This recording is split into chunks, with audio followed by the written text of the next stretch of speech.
Hi everyone, welcome to tutorialtpoint.net. So in this video and in this series of videos, we are going to learn about what is C programming language, how to write a C programming. So once again, a warm welcome to one and all. So ఇప్పుడు ఈ వీడియోస్లో ఇక్కడి నుంచి continue అయ్యేటటువంటి వీడియోస్లో మన C programming అంటే ఏంటి, ఒక సి ప్రోగ్రామింగ్ అనేది ఏ విధంగా రాస్తామనేది తెలుసుకుంటామండి. సో సి ప్రోగ్రామింగ్ సంబంధించినటువంటి కంటెంట్ మొత్తం మెటీరియల్ మొత్తం మీకు tutorialtpoint.net అనే వెబ్సైట్లో అందుబాటులో ఉంటుంది. మీరు ఒకసారి వీడియో అనేది విన్న తర్వాత ఆ కంటెంట్ అనేది మీరు ఒకసారి రీడ్ చేసుకోవచ్చు. Generally the programming language, for all the programming languages, the basic programming language is the C programming language. మనకు ఉన్నటువంటి ప్రోగ్రామింగ్ లాంగ్వేజ్ ఏవైతే ఉన్నాయో ఆ ప్రోగ్రామింగ్ లాంగ్వేజ్ అన్నిటికీ బేసిక్ లాంగ్వేజ్ ఏంటిదంటే సి ప్రోగ్రామింగ్ అనమాట. మీరు నేర్చుకునేటటువంటి జావా ప్రోగ్రామింగ్ కావచ్చు, ఏదైనా సరే ప్రతి ప్రోగ్రామింగ్ లాంగ్వేజ్కి మీకు బేసిక్ ఏంటంటే సి ప్రోగ్రామింగ్ అనమాట. It acts as a building block to your computer సైన్స్లో ప్రోగ్రామింగ్ లాంగ్వేజ్కి ఒక బేసిక్ ఎంటిటీ, ఒక బేసిక్ బిల్డింగ్ బ్లాక్ లెక్క ఈ సి ప్రోగ్రామింగ్ అనేది పనిచేస్తుంది అనమాట. సో డెన్నిస్ రిచ్ అనేటటువంటి సైంటిస్టు ఈ సి ప్రోగ్రామ్ని ఇంట్రడ్యూస్ చేశాడు అనమాట.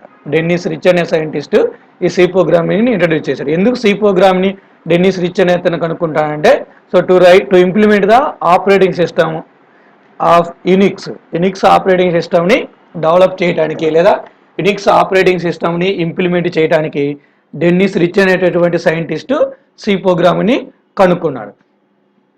So let's see one by one. So C is a procedural language. It was initially developed by Dennis Rich in between 1969 to 1973.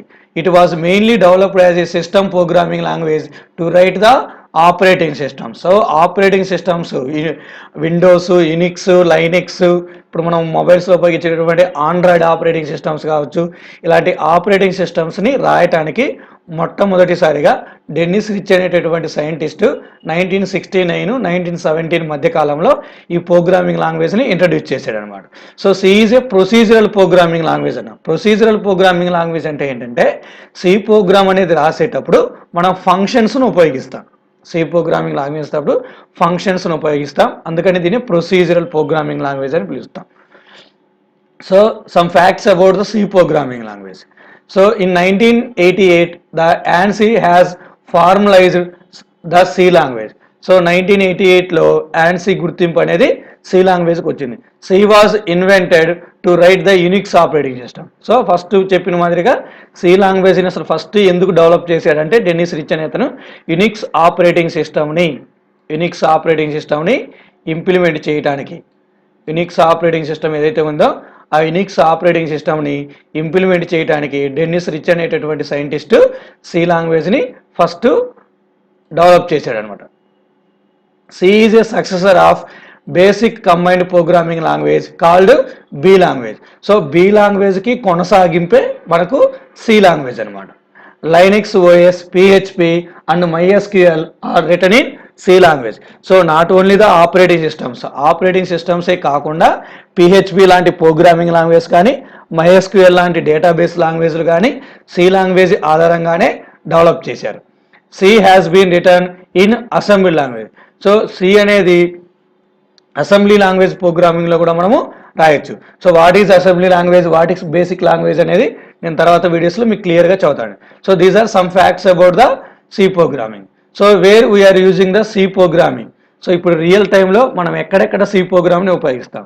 In database management systems implement చేసేటప్పుడు మనం MySQL, PL/SQL లాంటి programming language ఉపయోగిస్తాం. So ఆ programming language కూడా develop చేయడానికి C అనేది foundation అనమాట. Language interpreters are nothing but compilers, translators. ఒక ప్రోగ్రామింగ్ లాంగ్వేజ్ని ఇంకొక ప్రోగ్రామింగ్ లాంగ్వేజ్కి ట్రాన్స్లేట్ కావడానికి వచ్చినటువంటి ట్రాన్స్లేటర్స్ కావచ్చు, లేదా ఆపరేటింగ్ సిస్టమ్స్ కావచ్చు, నెట్వర్క్ డ్రైవర్స్ కావచ్చు. ఇప్పుడు మన సిస్టంలో ఉపయోగించేటువంటి ఇంటర్నెట్ డ్రైవర్స్ అయినా, సౌండ్ డ్రైవర్స్ అయినా సరే, ఇలాంటి network drivers. Next word processor, మనం ఉపయోగించేటటువంటి ఈ MS వర్డ్ ఇలాంటి అప్లికేషన్స్ మొత్తాన్ని మనం సి లాంగ్వేజ్ ఉపయోగించే డెవలప్ చేస్తామన్నమాట. So what are the different reasons for becoming C language more popular. C language అనేది ఎందుకు అంత పాపులర్ అయిందంటే one of the early programming language. అసలు ఫస్ట్ స్టార్టింగ్లో ఉన్నటువంటి ప్రోగ్రామింగ్ లాంగ్వేజ్ బి లాంగ్వేజ్ కావచ్చు, పార్లాంగ్ కావచ్చు, స్టార్టింగ్లో ఉన్నటువంటి ప్రోగ్రామింగ్ లాంగ్వేజ్ ఏవైతే ఉన్నాయో అవి నేర్చుకోవడానికి అంత ఈజీగా ఉండేవి కాదు. సో చాలా కష్టంగా ఉండేవి అనమాట. సో ఉన్నటువంటి ప్రోగ్రామింగ్ లాంగ్వేజ్లో అప్పటి వరకు ఉన్నటువంటి ప్రోగ్రామింగ్ ఏ టైంలో మనకు సి లాంగ్వేజ్ని డెవలప్ చేశారు? 1969 to 1970. దీనికి పూర్వం వీటికి ముందున్నటువంటి ప్రోగ్రామింగ్ లాంగ్వేజ్ అనేవి కొంచెం కష్టంతో కూడుకునేవి and they are implementation specific. అంటే ప్రత్యేకించి ఒక అప్లికేషన్ కొరకు మాత్రమే వాటిని ఉపయోగించేవాళ్ళు అనమాట. Still the best programming language to learn quickly. ఇప్పటికైనా సరే అప్పుడు 1969 to 1973 దగ్గర నుండి ఇప్పటికీ 2019 వరకు మీరు ఏదైనా ఒక ప్రోగ్రామింగ్ లాంగ్వేజ్ అనేది త్వరగా నేర్చుకోవాలి, మంచి ఒక బెస్ట్ ప్రోగ్రామింగ్ లాంగ్వేజ్ అనేది త్వరగా నేర్చుకోవాలి అనుకుంటే మీ ఫస్ట్ చాయిస్, అందరి ఫస్ట్ చాయిస్ ఏంటంటే C programming language. C programming language the best for ever in it present or in future. So ఎన్ని సంవత్సరాలైనా ఎన్ని యుగాలైనా సరే సి లాంగ్వేజ్ అనేది simple and best programming language. So C is reliable, simple and easy to use. So reliable అంటే మనకు అనుకూలంగా ఉంటుంది, మనం ఈజీగా నేర్చుకోవచ్చు. ఎలాగైతే మనం మదర్ టంగ్ ఎలాగైతే నేర్చుకున్నామో ఈజీగా, అలాగా సి లాంగ్వేజ్ని మనము ఈజీగా నేర్చుకోవచ్చు, అర్థం చేసుకోవడం కూడా ఈజీగా ఉంటుంది. C language is a structured language. So structured language is nothing but C language will be implemented blocks అనమాట. ఫంక్షన్స్ ఒక ఫంక్షన్ అనేది ఏంటంటే ఒక గ్రూప్ ఆఫ్ స్టేట్మెంట్స్ అనమాట. ఆ గ్రూప్ ఆఫ్ స్టేట్మెంట్స్ అనేవి ఒక వర్క్ చేస్తాయన్నమాట. నెక్స్ట్ ఇంకో ఫంక్షన్ అనేది ఇంకొక వర్క్ చేస్తుంది, ఇంకో ఫంక్షన్ అనేది ఇంకో వర్క్ చేస్తుంది. సో ఇలా డిఫరెంట్ బ్లాక్స్ ఏవైతే ఉన్నాయో ఆ బ్లాక్స్ మొత్తాన్ని భాగాలని డిఫరెంట్ స్ట్రక్చర్స్ అని చెబుతాము. ఆ స్ట్రక్చర్ బేస్ మీద మనకు ప్రోగ్రామ్ అనేది వర్క్ అవుతుంది. అంటే in order to write the C program you have specific structure అనమాట. మనకు ఒక ఆర్డర్ అనేది ఉండేది ప్రోగ్రామ్ అనేది రాయడానికి, ఆర్డర్ ప్రకారం రాస్తాం అనమాట. So C is a modular programming language as well as structured programming language. Modern programming concepts are based on C. So ఇప్పుడు మనకు వచ్చేటటువంటి ప్రోగ్రామింగ్ జావా కావచ్చు, పైథాను లేకుంటే మీరు ఏ ప్రోగ్రామింగ్ లాంగ్వేజ్ టూల్ తీసుకున్నా కానీ అవి మొత్తం దేని మీద డిపెండ్ అవుతాయంటే సి లాంగ్వేజ్ మీద. సి లాంగ్వేజ్లో ఏవైతే కాన్సెప్ట్స్ ఉన్నాయో ఆ కాన్సెప్ట్స్ మీద డిపెండ్ అయ్యే మోడర్న్ ప్రోగ్రామింగ్ లాంగ్వేజ్ని ఇంట్రడ్యూస్ చేశారు.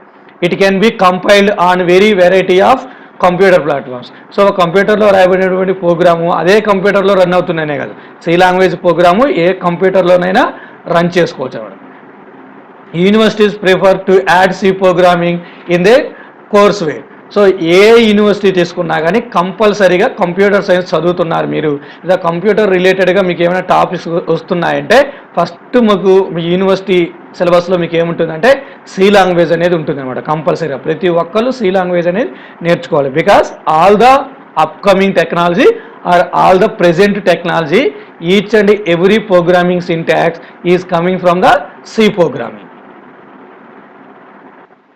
So what are the features of C programming language? So C is a robust language with a rich set of built-in functions and operators. Robust is nothing but strong. C is a strong programming language. It consists of built-in functions, predefined functions and operators. Operators are nothing but symbols, plus, minus, and symbols. So programs written in C language are efficient and faster. మీరు C లాంగ్వేజ్లో ఏదైనా ఒక software develop చేశారు, ఏదో ఒక programme అనేది రాశారు అనుకోండి, అది చాలా స్పీడ్గా ఎగ్జిక్యూట్ అవుతుంది అండ్ రిజల్ట్ కూడా మనకు ఎఫిషియెంట్గా ఉంటుంది. C is highly portable. That means you can move the C language code from one place to the another place. ఒక కంప్యూటర్లో రాయబడినటువంటి ప్రోగ్రామ్ని ఇంకో కంప్యూటర్లోకి మనం ఈజీగా మూవ్ చేయొచ్చు అనమాట. Programs once written in C can be run on other machines with minor or no modifications. ఒక కంప్యూటర్లో రాయబడినటువంటి ప్రోగ్రామ్ ఏదైతే ఉంటుందో దాన్ని యాజ్ ఇట్ ఈజ్గా మిగతా కంప్యూటర్లో రన్ చేయొచ్చు, లేదా ఒక 2-3 చిన్న మార్పులు చేసి కూడా దాన్ని రన్ చేయొచ్చు. C is a collection of C library functions. We can also create our own functions and add it to the C library. So libraries are nothing but existing code అండి. లైబ్రరీస్ అంటే ఏంటంటే C లాంగ్వేజ్ని తయారు చేసేటప్పుడే కొంత కోడ్ని ముందే తయారు చేసి పెట్టారనమాట. వాటిని కొన్ని భాగాల కింద విభజించారు.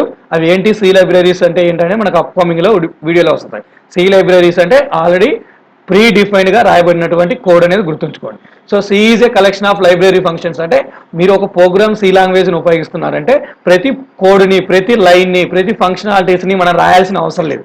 ఆల్రెడీ ప్రీ డిఫైన్డ్ కోడ్ ఏదైతే ఉంటుందో దాన్ని ఉపయోగించుకొని మన ప్రోగ్రామ్ అనేది ఇంప్లిమెంటేషన్ చేయొచ్చు. మీరు కావాలంటే మీ సొంత లైబ్రరీ ఫంక్షన్ని తయారు చేసి దాన్ని సి లైబ్రరీకి కూడా యాడ్ చేసుకోవచ్చు. C is easily extensible. Easily extensible is nothing but, for suppose if you are developed a software, మీరు ఒక సాఫ్ట్వేర్ని తయారు చేశారు. ఇది 2019లో ఒక సాఫ్ట్వేర్ని తయారు చేశారు సి లాంగ్వేజ్ని ఉపయోగించి. 2030లో ఈ సాఫ్ట్వేర్కి నెక్స్ట్ వర్షన్ని రిలీజ్ చేయాలనుకోండి. అప్పుడు ఫస్ట్ దగ్గర నుంచి మీ సాఫ్ట్వేర్ డిజైన్ చేయాల్సిన అవసరం లేదు. ఆల్రెడీ ఉన్నటువంటి సాఫ్ట్వేర్కి మీరు కొనసాగింపుగా కొన్ని ఫీచర్స్ని యాడ్ చేసి మీరు డెవలప్ చేసుకోరు. That is nothing but extensible. So if you are designing a software using C language, you can extend it in future very easily. So what are the advantages of C? So C is a building block of many other programming languages. So as it is same point, C programming language అనేది మిగతా అన్ని programming language కి building block అనమాట. So programs written in C are highly portable. That means we can move from one place to the another place very easily.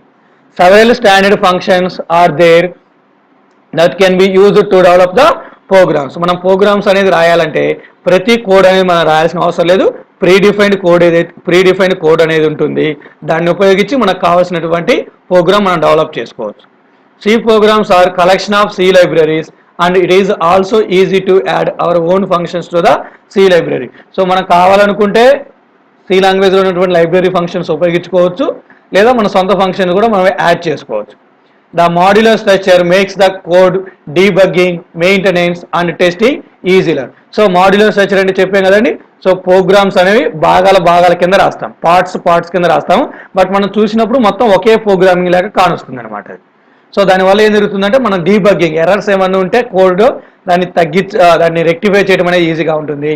Maintenance, దాని ఆ సాఫ్ట్వేర్ని maintain చేయడానికి మనకు తక్కువ కాస్ట్ అనేది పడుతుంది. టెస్టింగ్ అనేది ఏమైనా తప్పులు ఎక్కడన్నా దొరికేయాలంటే చెక్ చేయడానికి టెస్టింగ్ అనేది ఈజీగా ఉంటుంది. So there are some disadvantage regarding to the C language. So C does not provide the object oriented concept. So object oriented concept encapsulation కానీ, డేటా అబ్స్ట్రాక్షను, ఇన్హెరిటెన్స్, పాలిమోర్ఫిజము లాంటి ఆబ్జెక్ట్ ఓరియంటెడ్ కాన్సెప్ట్స్ని C language provide చేయదు అనమాట. There are no concepts of namespace అనే concept కూడా మనకు C లాంగ్వేజ్లో ఉంటుంది. నేమ్ స్పేస్ అనే కాన్సెప్ట్ C++లో వస్తుందండి. సో ఆ వీడియోస్ చూడండి, మీరు ఒకసారి చేస్తాను నెక్స్ట్ ఫ్యూ డేస్లో, అప్పుడు మీరు క్లియర్గా వస్తుంది.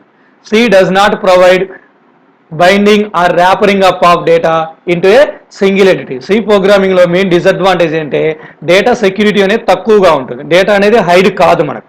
బైండింగ్ ఆర్ ర్యాపరింగ్ అంటే ఏంటంటే డేటా అనేది ఎక్స్టర్నల్ యూజర్స్ ఎవరైతే ఉన్నారో వాళ్ళు వ్యూ చేయకుండా డేటాని హైడ్ చేయడం, దాచి ఉంచడం అనమాట. అలాంటి పాసిబుల్ అనేది కాదు మనకు. C does not provide constructors and destructors. So memory allocate చేయడానికి కన్స్ట్రక్టర్స్ని ఉపయోగిస్తాము. అలకేట్ అయినటువంటి మెమొరీని డిలీట్ చేయడానికి మనం డిస్ట్రక్టర్స్ని ఉపయోగిస్తాం. మేము ప్రోగ్రామింగ్ కావాల్సినటువంటి మెమొరీని అలకేట్ చేయడానికి కన్స్ట్రక్టర్స్ని, అవసరం లేనటువంటి మెమొరీని డిలీట్ చేయడానికి డిస్ట్రక్టర్స్ని ఉపయోగిస్తాము. అలాంటి కన్స్ట్రక్టర్స్, డిస్ట్రక్టర్స్ మనకు సి లాంగ్వేజ్లో ఉండవు. కన్స్ట్రక్టర్స్ అనేవి C++, జావాలో ఉంటాయి. డిస్ట్రక్టర్స్ అనేవి ఓన్లీ C++లోనే ఉంటాయి. So limitations. So while using the C programming language, you have certain limitations. Difficult to debug. So మీరు ఒక పెద్ద ప్రోగ్రామ్ అనేది రాసినప్పుడు దాంట్లో ఉన్నటువంటి ఎర్రర్స్ అనేవి ఫైండ్ చేయడం కొంచెం కష్టంగా ఉంటుంది. C allows a lot of freedom in writing the code, and that is why you can put an empty line or white space anywhere in the program, and becomes there because there is no fixed place to start or end the line, so it is difficult to read and understand the program. So program అనేది రాసేటప్పుడు మీరు line by line మధ్యలో space అనేది వదిలిపెట్టకుండా అలా రాయాలి అని rule ఏం లేదనమాట. So you can write any line anywhere. ప్రోగ్రామ్లో first line, for example first line నేను ఈ లైన్ దగ్గర రాశాను అనుకోండి, ఫస్ట్ లైన్, నెక్స్ట్ లైన్ ఇమీడియట్గా దీని కిందనే రాయాలని ఏం లేదు. So I can write next line here. ఈ మధ్యలో స్పేస్ అంతా వదిలేయచ్చు అనమాట. సో అలా లైన్ బై లైన్ రాయాల్సిన అవసరం ఏం లేదు. ఫిక్స్డ్ ప్లేస్ అనేది లేదు. సో పలాన్ లైన్ పలాన్ ప్లేస్లోనే రాయాలనేటువంటి ఫిక్స్డ్ ప్లేస్ అనేది ఏమి ఉండదు సి లాంగ్వేజ్. సో దానివల్ల ప్రోగ్రామ్ అనేది లెంతీ అవుతుంది, అర్థం చేసుకోవడం కొంచెం కష్టంగా ఉంటుంది. But if you are practising, it is easy to understand. C compilers can only identify errors and are incapable of handling exceptions. So ఇక్కడ మనకు ప్రోగ్రామింగ్లో ప్రోగ్రామ్ రాసేటప్పుడు కామా పెట్టడం పోవటం వల్ల, సెమీకోలం పెట్టడం పోవటం వల్ల, లేదా డబుల్ కోట్స్ అనే కరెక్ట్ క్లోజ్ చేయకపోవటం వల్ల ఇలాంటి మిస్టేక్స్ ఏవైతే ఉన్నాయో వాటిని ఎర్రర్స్ అని పిలుస్తాం. వాటిని మాత్రమే మీ సి కంపైలర్ అనేది ఐడెంటిఫై చేస్తుంది. ఏంటి కంపైలర్ ఏంటి అనేది నేను నెక్స్ట్ వీడియోలో చదువుతాను. బట్ ఎక్సెప్షన్స్ అనే అంటే ఏంటంటే మీ ప్రోగ్రామ్ అనేది రన్ చేసేటప్పుడు మనం అనుకోమన్నమాట, సడన్గా మీ ప్రోగ్రామ్ అనేది క్లోజ్ అయిపోతుంది, సడన్గా మీ కంప్యూటర్ అనేది స్టక్ అయిపోతుంది అనమాట.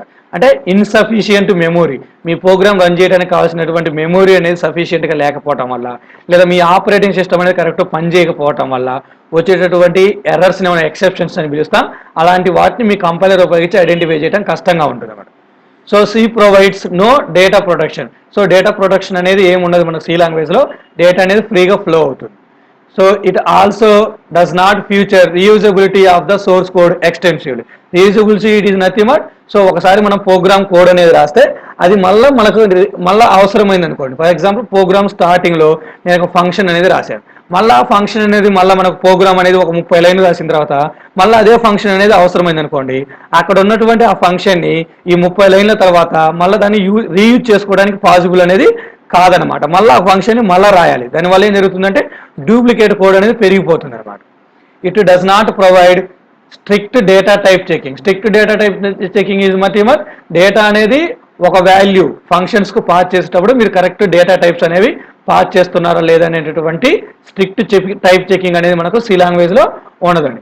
So this is about introduction about C language. So C language is invented by Dennis Ritchie in order to develop the Unix operating system. Unix operating సిస్టమ్ని డెవలప్ చేయడానికి C లాంగ్వేజ్ని first develop చేశారండి. Later it becomes the most popular language and it also becomes the basic or fundamental language for all other programming languages. So thanks for watching. Please subscribe to our channel for more videos on C programming and visit our website tutorialtpoint.net for all latest updates and contents about the C programming language.